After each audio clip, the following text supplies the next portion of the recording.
देखिए, सनातन पर बहस करना तो बाबा साहब डॉक्टर अंबेडकर 1932 में ही चाहते थे, लेकिन सनातन पे इन्होंने कोई बहस नहीं की, ताकि बहस होगी तो सनातन की जो बुराइयां वो बाहर निकल आएंगी, जनता को पता चल जाएंगी। इसलिए उन्होंने क्या किया, उस वक्त सनातन की बहस दबा दी गई। लेकिन अब बाबा साहब डॉक्टर अंबेडकर को पढ़ पढ़ के देश की जनता के अंदर जागरूकता आ गई है।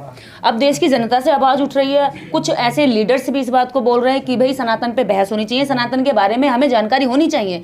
जिस सनातन को हम मान रहे हैं, जिसका इतना बड़ा बड़ा प्रचार हो रहा है, जिसके ऊपर सरकार चल रही है, सरकार जिस सनातन को समर्थन कर रही है, जिस पर लाखों रुपया खर्च कर रही है, जिस सनातन की पहचान के लिए सेंगोल जो संसद के अंदर स्थापित किया जा रहा है, जिस सनातन की पहचान को लेकर के जब चंद्रयान 3 लॉन्च हो रहा है तो उसके पंडित पुजारियों से पूजा कराई जा रही है। संसद का जब उद्घाटन हो रहा है तो उनसे पूजा कराई जा रही है। हर सरकारी उद्घाटन में उनसे पूजा कराई जा रही है और ये कहा जा रहा है कि सनातन सर्वश्रेष्ठ है।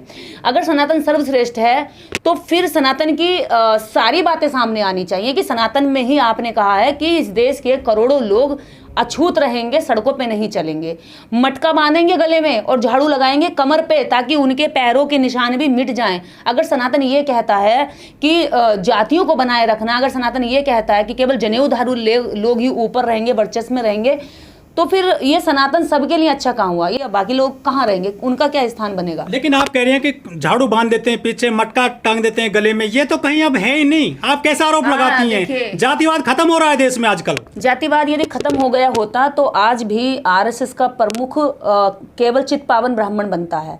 अगर जातिवाद खत्म हो गया होता तो 10% EWS के जरिए केवल ब्राह्मणों की भर्ती बैकडोर से करी जा रही है, उसमें भी अन्य जातियां होती। और अगर जातिवाद खत्म हो गया होता तो रिजर्वेशन का बढ़ चढ़कर मुंह खोल खोल करके बड़े पैमाने पर आरक्षण का विरोध नहीं हो रहा होता।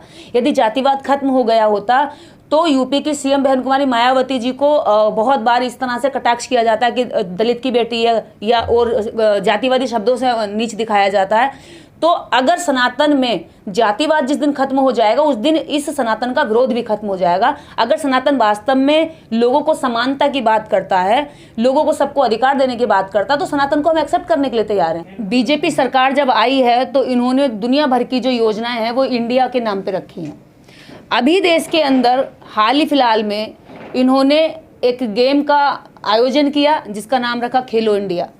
और खेलो इंडिया के नाम से पूरे देश नहीं, पूरे विश्व स्तर पर अलग अलग जो क्षेत्र हैं खेल के, जैसे कुश्ती हो गया और अलग अलग क्षेत्र हो गए, रेसलिंग हो गया, इन सब में उन्होंने यही टाइटल भेजा, खेलो इंडिया के तहत हमारा भी चयन हुआ है। और पूरे विश्व के अंदर जब आप यहाँ से जाते हैं तो आपकी पहचान यही होती कि यू आर इंडियन।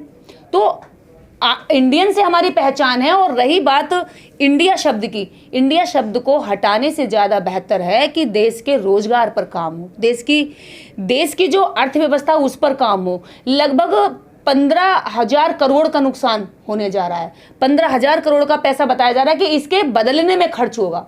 ये कोई किसी के घर की नेम प्लेट नहीं है कि आपने वहां से हटाई इसकी और उस नेम प्लेट को रख दिया। पूरे देश की नोटबंदी होगी, पूरे देश की अर्थव्यवस्था पर फर्क पड़ेगा। पूरे देश के अंदर जो संसद चलती है वहां भी government of India, president of India, इस देश के अंदर हर कागज पर, हर दस्तावेज पर यहाँ नाम बदला जाएगा। और ये छोटी बात नहीं होती है, जब नाम बदला जाता है, कागजी कार्रवाई होती है तो इसमें पैसा भी खर्च होता है। लेकिन मोदी सरकार ने पिछले 9 साल के दौरान जो योजनाएं लागू करी हैं देश में, जो लाए हैं योजनाएं, उसमें सब में इंडिया जुड़ा हुआ है। चाहे स्मार्ट इंडिया हो, स्किल इंडिया हो, चाहे मेक इन इंडिया हो, स्मार्ट इंडिया। देखिए, खुद इनको नहीं पता कि ये क्या करने जा रहे हैं। मुझे तो ऐसा लगता है इनके जो सलाहकार है ना, जैसे विवेक देबरॉय खुद वो पागलपन के बयान देते हैं, तो ऐसे बेवकूफ़ और भी सलाहकार होंगे। क्योंकि मोदी जी विपक्ष की जलन में इतने ज़्यादा जल रहे हैं कि वो इस देश को पूरी तरह बर्बाद करने पर तुले हुए हैं। अरे तुम आपस में खेलो ना, पक्ष विपक्ष, लेकिन इस देश को तो बख्श दो। कम से कम देश का नाम भी घसीट लिया तुमने, देश के नाम तक को चेंज करने पर आ गए हो। इसी से पता चलता है कि ये देश नहीं चला रहे हैं, ये देश की जनता के लिए देश नहीं चला रहे हैं, ना ये राजनीति कर रहे हैं, ये सिर्फ घटियापन कर रहे हैं, एक दूसरे के साथ में छीटाकसी करके व्यक्तिगत लड़ाई लड़ने में पूरे देश को घसीट रहे हैं। लेकिन अमिताभ बच्चन और वीरेंद्र सहवाग भी जो है इंडिया के विरोध में बोले हैं। पनामा पेपर्स में, जो पनामा पेपर्स है, पनामा पेपर्स में जब लोगों की लिस्ट बनी तो उस धांधली के पैसे में अमिताभ बच्चन का नाम आया। और जब अमिताभ बच्चन जी का नाम आया तो उन्होंने फिर बीजेपी का गीत गाना शुरू कर दिया और उनको बचा लिया, वरना देश के अंदर वो सबसे बड़े भ्रष्टाचारी निकल रहे थे। पूरी दुनिया के अंदर पनामा पेपर्स में अमिताभ बच्चन का नाम आया। क्यों? हाँ, ऐश्वर्या राय का नाम आया, ये सारा धन तुम्हारे पास कहाँ से आया? इसका मतलब तुमने देश का टैक्स चोरी किया है।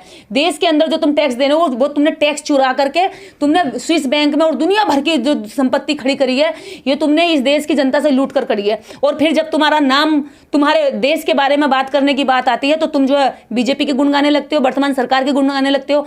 मैं सच कह रही हूँ, इस भारत से ज्यादा एक्टर, इस भारत से ज्यादा क्रिकेटर, इस भारत से ज्यादा जो अलग अलग क्षेत्र के लोग हैं ना, जो आगे बढ़ जाते हैं, वो इतने सेल्फिश हो जाते हैं, वो चाटुकारिता करने में लग जाते हैं। आप देखेंगे कि ब्रिटेन के खिलाड़ी ने गरीब जनता के लिए काम किया और इंग्लैंड के खिलाड़ियों ने, इंग्लैंड के हीरो हीरोइन ने ये काम किया, यहाँ तक कि वो आम जनता के लिए, गरीबों पर काम करते हैं, अपनी कमाई के पैसे भी लगाते हैं और आम जनता के मुद्दे भी उठाते हैं। लेकिन यहाँ के एक्टर, क्रिकेटर्स तो बिल्कुल बिकाऊ, एकदम बेकार, वाहियात भाषण देते हैं, वाहियात फिल्में बनाते हैं, उन्हीं की चापलूसी करते हैं, उन्हीं के हिसाब से बोलते हैं और करते हैं। तो क्या हिंदू राष्ट्र की तरफ बढ़ना है हम, ऐसा नाम मतलब? देखिए, हिंदू राष्ट्र की तरफ तो अब बढ़ना छोड़िए। जो हिंदू राष्ट्र की मांग कर रहे थे वो खुद अब हिंदू राष्ट्र की मांग नहीं कर रहे हैं। उन्होंने खुद हिंदू राष्ट्र वाली डाल छोड़ दी, उसको काट दिया खुद ही आरी से। अब वो हिंदू राष्ट्र की बात करने में बिल्कुल फेल हो गए। उन्हें लग रहा है कि अब हिंदू राष्ट्र हमारा कुछ होने वाला नहीं है, लोग हमारी तरफ आ नहीं रहे हैं, क्योंकि हिंदू राष्ट्र में जातियां हैं, वर्ण हैं और लोगों में नीचता है, लोगों में ऊंचता है, तो इसलिए अब वो हिंदू राष्ट्र को छोड़ चुके हैं।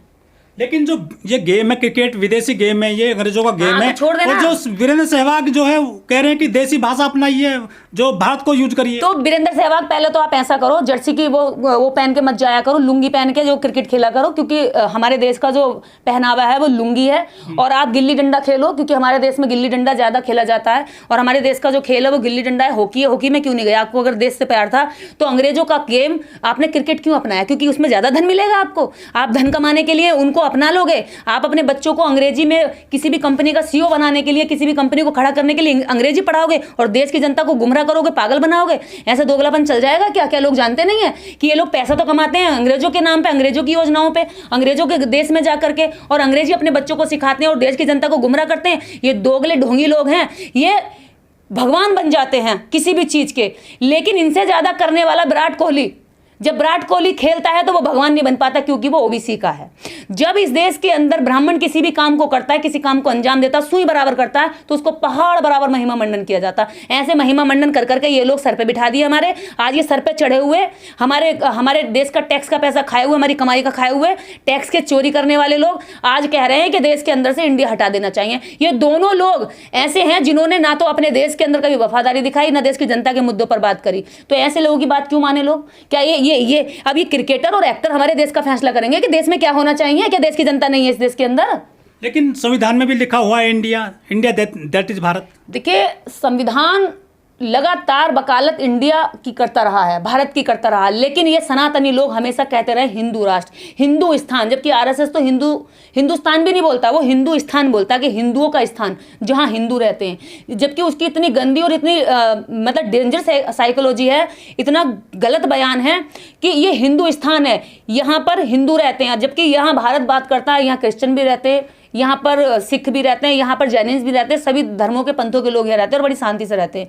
तो इस देश के अंदर इन्होंने हमेशा से वो बात करी है जिस बात का जो पक्ष है केवल एक वर्ग को मिलना चाहिए, एक वर्ग का बच्चा ही आगे बढ़ेगा, एक वर्ग की बीवी ही मजे की जिंदगी जिएगी, बाकी लोगों की जो महिलाएं हैं वो इनका पैर धोएंगी, इनके घरों में झाड़ू पोंछा करेंगी, इनकी गुलामी करेंगी। तो ऐसी सोच के लोगों की हमें जरूरत नहीं है। ये हम पे हमारे देश के ऊपर इस तरह के घटिया और गंदे बयान ना थोपें, इनके बयानों से देश का डिसीजन नहीं लिया जाएगा।